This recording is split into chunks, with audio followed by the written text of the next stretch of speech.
আমাদের প্রথম উদ্দেশ্য হচ্ছে একটা সুন্দর এবং শান্তিপূর্ণ নির্বাচন করা। এটা আমার মনে হয় আমাদের দেশের প্রত্যেকটা মানুষেরই চাওয়া। তো এই চাওয়াটা পূরণ করার জন্য বিভিন্ন দলের পক্ষ থেকে বা মানুষের পক্ষ থেকে লেভেল প্লেইং ফিল্ড তৈরি করার একটা দাবি উঠেছে। গণমাধ্যমেও এটা নিয়ে অনেক কথাবার্তা হয়েছে। তো লেভেল প্লেইং ফিল্ডটা কীভাবে হবে? লেভেল প্লেইং ফিল্ডটা আপনার করতে গেলে যে সাধারণত যে বাধাগুলো আসে আমরা যেটা দেখি সেটা হলো যে বিভিন্ন দল বা বিভিন্ন পছন্দের বিভিন্ন প্রার্থী তার পছন্দের ব্যক্তিকে তার নির্দিষ্ট নির্বাচনী এলাকায় চায়, সেটার জন্য চেষ্টা তদবির করে। অনেক সময় তারা সেসব চেষ্টা তদবিরে সফল হয়। পরবর্তীতে যখন নির্বাচনের আপনার সময় হয় তখন দেখা যায় যে ওই সংশ্লিষ্ট এলাকায় প্রশাসনের যিনি দায়িত্বে আছেন তার কিছু আচরণে পক্ষপাত দুষ্টতার অভিযোগ ওঠে। এগুলো আমরা অতীতে দেখে এসেছি। যে সময় যে নির্বাচনগুলো খুব ভালো নির্বাচন হয়েছে সেগুলোতেও কিন্তু এই অভিযোগগুলো ছিল।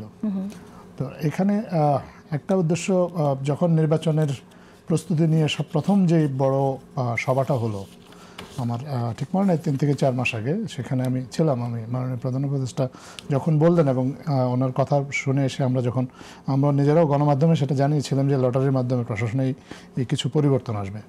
তো এইটার মূল উদ্দেশ্যটা ছিল আসলে এই চেষ্টা, এই তদবির, এই জিনিসগুলো যেন ঠেকানো যায়, বা কেউ যেন আসলে তার পছন্দের কর্মকর্তাকে নির্দিষ্ট জায়গায় অ্যাপয়েন্টমেন্ট করার জন্য প্রশাসনের উপর কোনো চাপ সৃষ্টি না করতে পারে। এটা হলো একেবারে প্রাথমিক উদ্দেশ্য।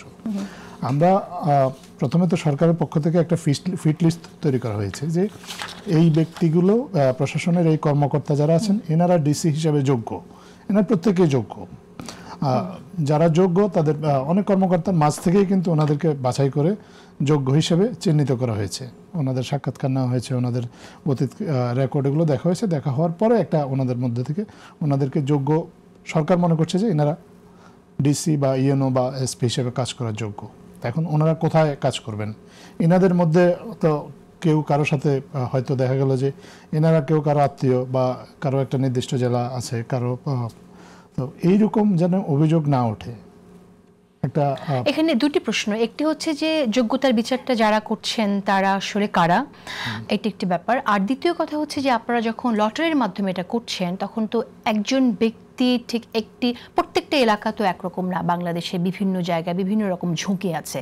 তো যে ব্যক্তি ধরেন পার্বত্য চট্টগ্রাম ভালোভাবে ডিল করতে পারবে, সেখানকার সংকট মোকাবেলায় কাজ করতে পারবে, সে হয়তো অন্য একটি এলাকায় তাকে হয়তো ওই জায়গাটাতেই দেওয়া উচিত। এই বিষয়টা কেন, কিভাবে আপনারা বুঝতে পেরেছি।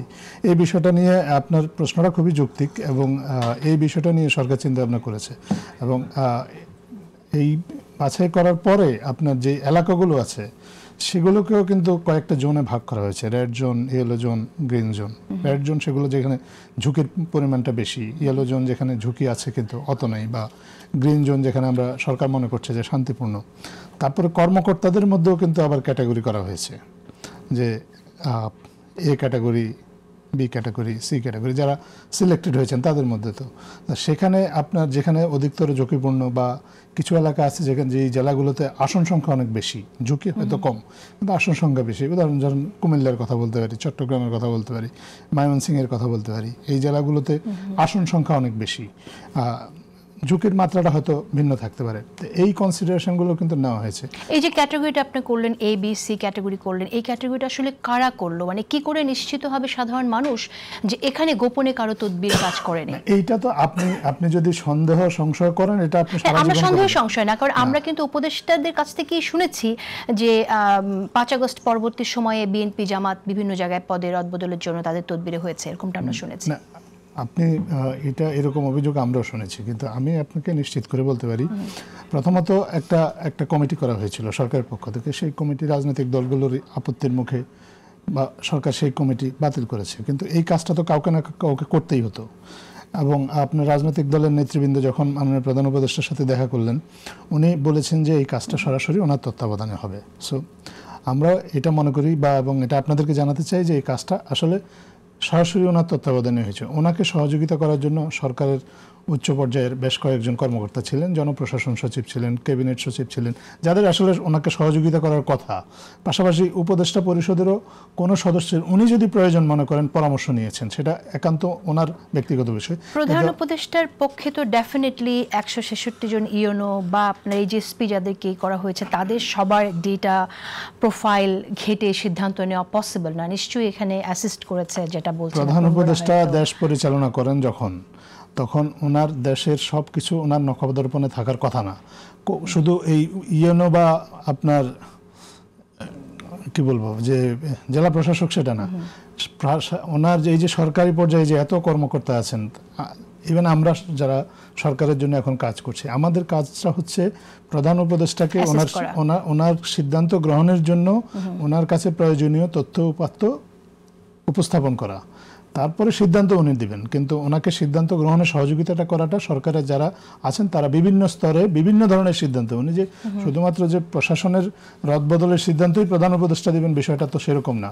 প্রধান উপদেষ্টা রাষ্ট্র পরিচালনার সব ধরনের সিদ্ধান্তই উনি দেন। নিশ্চয়ই।